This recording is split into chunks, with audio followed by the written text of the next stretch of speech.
கிறிஸ்துவில் பிரியமுள்ள ஆரோக்கிய அன்னையின் அன்பு பக்தர்களே, ஜெர்மனியை சேர்ந்த மிகப்பெரிய பணக்காரர் ஆல்ஃபிரட் வண்டர்ஃபீல்ட். இவர் 1915ஆம் ஆண்டு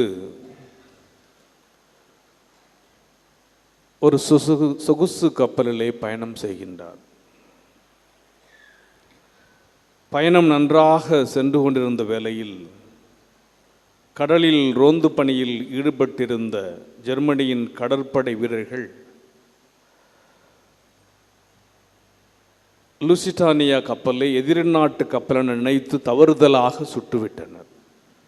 இதனால் அந்த கப்பல் தீப்பற்றி எரிந்தது. கப்பலில் பயணம் செய்த பயணிகள் யாவரும் உயிருக்காக போராடிய போது ஆல்ஃபிரட் வண்டர்ஃபீல்ட் அவர்களை உயிர்காக்கும் படகுகளில் ஏற்றி கரைக்கு அனுப்பி வைத்தார். தவிர உயிர் கவசம் லைஃப் ஜாக்கெட் இல்லாமல் தத்தளித்து கொண்டிருந்த ஒரு தாய்க்கும் அவருடைய குழந்தைக்கும் தன்னுடைய உயிர் கவசத்தை கலற்றி கொடுத்து அவர்களது உயிரையும் காப்பாற்றினார். இப்படி அவர் பயணிகளின் உயிரை காப்பாற்றி கொண்டிருக்கும் போது தண்ணீரில் மூழ்கி இறந்து போனார். இந்த ஆல்ஃபிரட் வண்டர்ஃபீல்டை பற்றி ஒரு சுவாரஸ்யமான செய்தி உண்டு. அவர் கடலில் மூழ்கி இறப்பதற்கு 3 ஆண்டுகளுக்கு முன்பு, அதாவது 1912ஆம் ஆண்டு ஏப்ரல் மாதம் 15ஆம் நாள் டைட்டானிக் கப்பல் கடலில் மூழ்கி அதில் பயணம் செய்த ஆயிரக்கணக்கான மக்கள் இறந்து போனார்கள் அல்லவா? அதில் அவரும் இறந்திருக்க வேண்டும். ஆனால் கடைசி நேரத்தில் தனது பயணத்தை ரத்து செய்ததால் அவர் உயிர் பிழைத்தார். ஆனால் 1915ஆம் ஆண்டு நடந்த இந்த விபத்தில் பயணிகளை காப்பாற்றும் பொருட்டு தன் உயிரை இழந்தார். கிறிஸ்துவில் பிரியமுள்ள ஆரோக்கிய அன்னையின் அன்பு பக்தர்களே, இந்த ஆல்ஃபிரட் வண்டர்ஃபீல்ட் மற்றவர்களுக்காக தன்னுடைய உயிரையே தியாகம் செய்தார். நம் ஆண்டவர் இயேசு கிறிஸ்து தன்னை நம்பி வந்த தன்னுடைய பிள்ளைகளுக்காக சிதறி கிடந்த இஸ்ராயலை ஒன்று சேர்ப்பதற்காக தன்னையே தியாகம் செய்ய முன் வருகிறார். இதைத்தான் இன்றைய நற்செய்தி நமக்கு எடுத்துச் சொல்கிறது.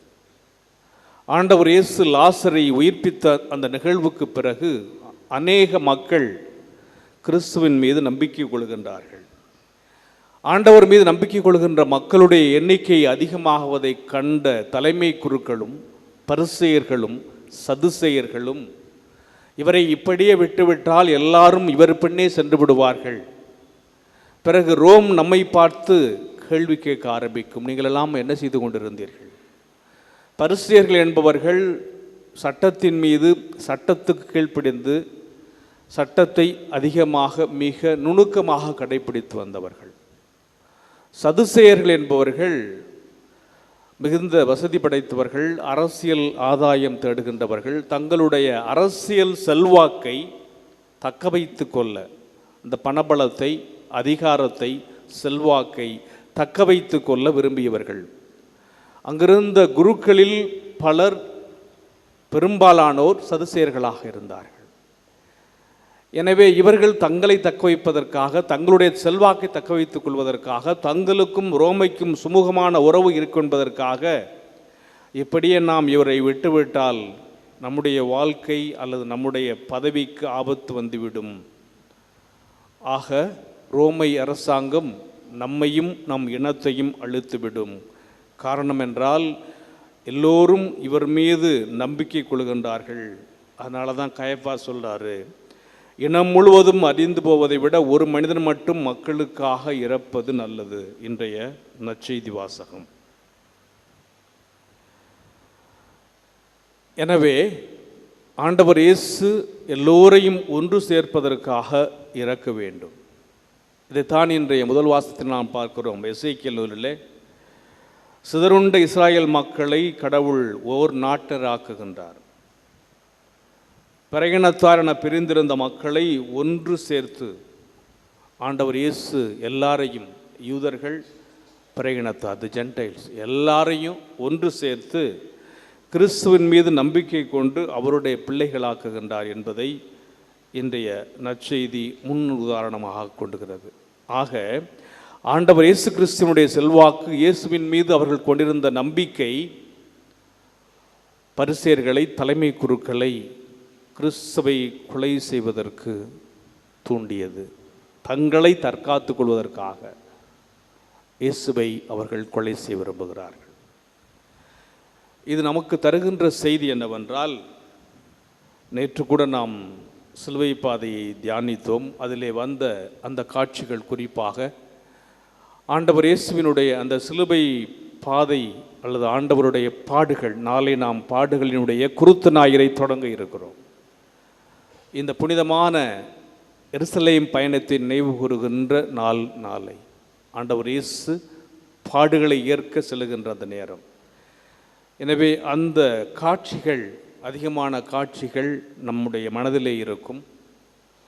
த பேஷன் ஆஃப் கிரைஸ்ட் என்ற அந்த திரைப்படத்தை பற்றி, அதை பற்றி ஒரு சுவாரஸ்யமான நிகழ்வை இப்பொழுது உங்களோடு பகிர்ந்து கொள்ள விரும்புகிறேன். 2004 2004, the movie Passion of Christ is remembered not only because of its new depiction of Christ's suffering, but also because of what happened behind the scenes. 2004 வெளிவந்த அந்த பேஷன் ஆஃப் கிரைஸ்ட் என்ற திரைப்படம் எல்லாருக்கும் ஞாபகம் இருக்கும். ஆண்டவர் இயேசுவினுடைய பாடுகளை மட்டுமல்ல, அந்த காட்சிகளுக்கு பின்னால் நடந்த ஒரு சில நிகழ்வுகளையும் அது சுட்டி காட்டுகிறது.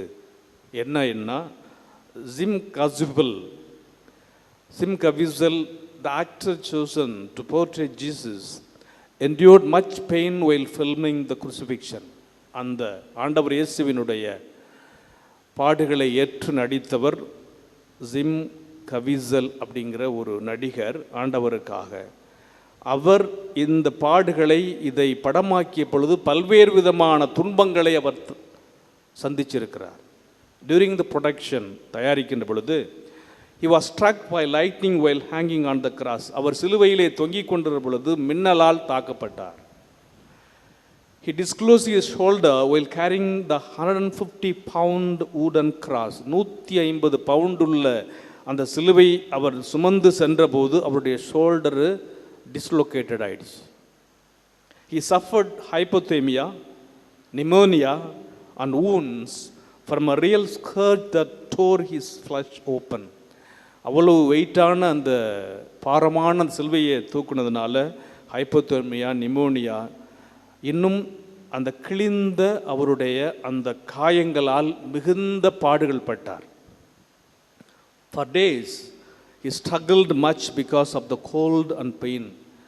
கோல்டுனாலையும் வலியாலையும் நீண்ட நாட்கள் அவர் கஷ்டப்பட்டார். His body was so battered by the end, he said.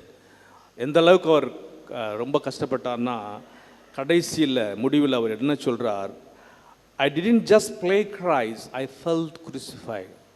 நான் இயேசுவாக நடிக்கவில்லை, நான் சிலுவையில் அறையப்பட்டதை உணர்ந்தேன். I felt crucified.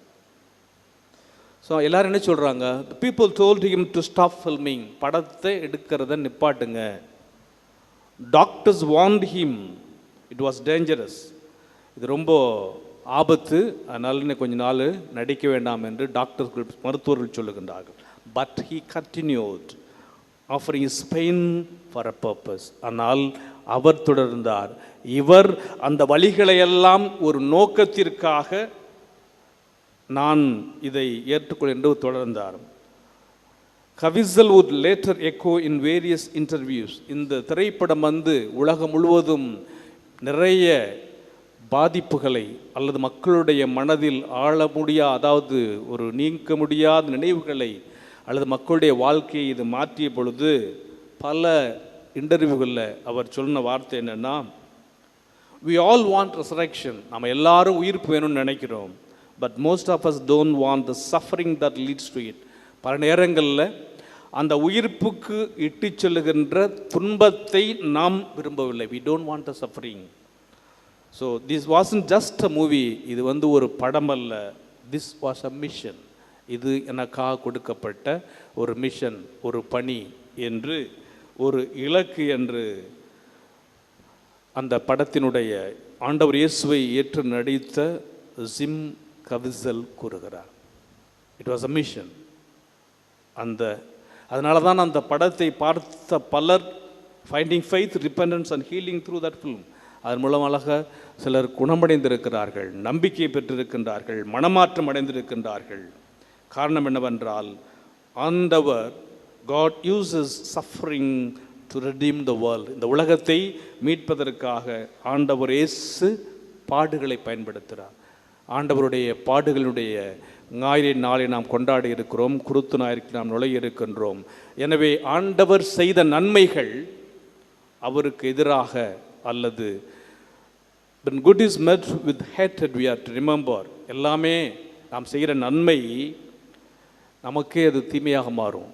Everything life happens for good, எல்லாமே நமக்கு நல்லதாக நடக்குது என்பதை நாம் ஏற்றுக்கொள்ள வேண்டும். யாரெல்லாம் for those who love God, கடவுளை அன்பு செய்கின்றார்கள். ரோமன்ஸ் 8:28. அப்போது நாம் இந்த புனித வாரத்தில் நுழைய இருக்கிற நேரத்தில் நம்முடைய வழிகளும் நம்முடைய தோல்விகளும் நம்முடைய சவால்களும் அதற்கென்று ஒரு குறிக்கோள் இருக்கிறது என்பதை நமக்கு நினைவுபடுத்துகின்றது. அதைத்தான் இன்றைய நற்செய்தியிலே ஆண்டவர் இயேசு கிறிஸ்துவை ஒரு மனிதன் மக்களுக்காக இறப்பது நல்லது என்று அவர்கள் திட்டமிடுகின்ற பொழுது, ஆண்டவர் இயேசு கிறிஸ்துவுக்கு எதிராக வந்த அந்த சூழ்ச்சிகளிலே நாம் அனைவரும் மீட்பு பெற வேண்டும் என்று ஆண்டவர் விரும்பினார். So many others began to have greater bitterness towards this man who was working wonders. அவர் செய்த புதுமையினால் அவருக்கு அது சாவை தேடி தந்தது. ஆண்டவர் இயேசு கிறிஸ்துவின் மீது நாம் கொள்ளுகின்ற அந்த நம்பிக்கை, ஆண்டவர் இயேசுவை நாம் பின்பற்றுகின்ற போது நமக்கும் அத்தகைய சூழல் ஏற்படுவதற்கான வாய்ப்பு இருக்கிறது. அதனால தான் பல நேரங்களில் the good that the Lord has done, ஆண்டவர் செய்த அந்த நன்மை was apparently turning out to be evil for the Lord. அவருக்கே அது தீமையாக இருந்தது. லாசரை உயிர்ப்பித்தது அவருடைய வாழ்வுக்கு வழி தேடியது. ஆண்டவரை கொல்ல திட்டம் தீட்ட அது வழி செய்தது. பல நேரங்களில் நமக்கும் இத்தகைய காரியங்கள் வந்திருக்கும். ஆனால் இந்த நேரத்தில் நாம் சிந்திக்க வேண்டியது என்னவென்றால், ஆண்டவர் இயேசு Jesus had grown to be a big threat for them. அவங்களுக்கெல்லாம் அவர்களுடைய பதவிகளுக்கு, அவர்களுடைய செல்வாக்கிற்கு, அவர்களுடைய அதிகாரத்திற்கு ஆண்டவர் இயேசு ஒரு த்ரெட்டாக இருந்தார், பயமாக இருந்தார். எனவே ஆண்டவர் இயேசுவினுடைய அந்த பாப்புலாரிட்டியும் அவர் கொண்ட செல்வாக்கும் அவர்களை அசைத்தது, அஞ்ச வைத்தது. இருந்தாலும் ஆண்டவர் இயேசுவுக்காக, ஆண்டவர் இயேசை கொல்வதற்கு அவர்கள் ஒரு சீக்கிரமாக ஒரு முடிவை தேடினார்கள். High priest suggested a quick solution to kill Jesus. அதனால் இவர் வளர விடக்கூடாதுன்னு சொல்லிட்டு சீக்கிரமாக முடிவு எடுத்தாங்க. But in life everything has a purpose.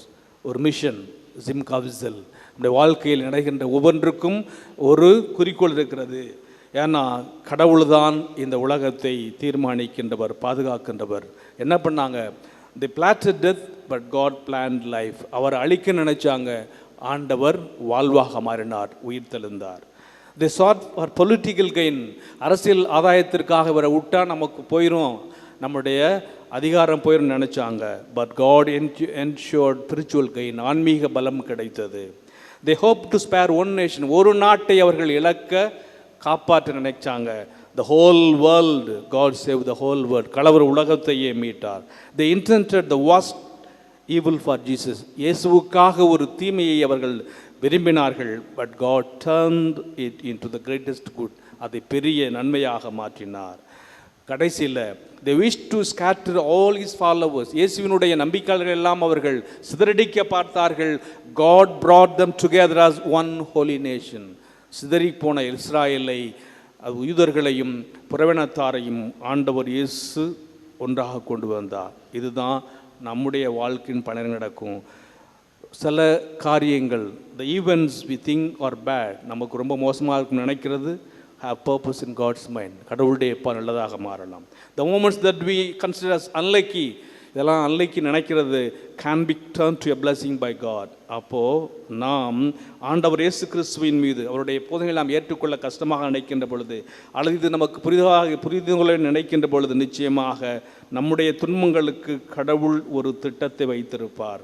அப்போது ஆண்டவர் இயேசு சிலுவையின் வழியாக, the cross is the way of God, அதுதான் கடவுளுடைய வழியாக இருந்தது. It was mysterious to us but life saving for the world. கடவுள் இந்த உலகத்தை மீட்பதற்கு ஒரு கருவியாகப்பட்டது. ஸோ ஆண்டவர் இயேசு நம்மை பார்த்து கேட்கின்ற வார்த்தை, எல்லா சூழலிலும் what is important to get discouraged or disheartened, நடக்கிற சுமூகமான கஷ்டமான காரியமான நேரத்தில் நாம் நினைக்க வேண்டியது, நாம் யோசிக்க வேண்டியது என்னன்னு கேட்டால், to seek the Lord wholeheartedly in all the situations. எல்லா சூழ்நிலையிலும் கடவுளை தேட வேண்டும், கடவுளை நோக்கி நாம் செல்ல வேண்டும். To be faithful to the lord in steadfastness and patience. பொறுமையாக நம்பிக்கையோடு ஆண்டவரை நாம் அவரிடத்திலே நம்பிக்கை கொடுக்கின்ற பொழுது நிச்சயமாக to be strongful and joyful, தைரியமாக துணிச்சலோடு, finding strength in the love of the lord, கடவுளுடைய அன்பிலே நாம் பலத்தை பார்க்கின்ற போது, yes, everything life happens for good. நடக்கிற எல்லாமே நல்லதாக நடக்கும். Everything has a purpose, everything has a mission. ஒருவன் மட்டும் மக்களுக்காக இறப்பது நல்லதுன்னு நினச்சாங்க. அந்த ஒருவனால் இந்த உலகத்தை மீட்க முடிந்தது. அந்த புனிதத்தை நாம் நாளை தொடங்குகிறோம். நம்மையே நாம் புனிதமாக்கி இயேசுவின் பாடுகளில் பங்கேற்போம், உயிர்ப்பின் மாட்சியை கொண்டாடுவோம்.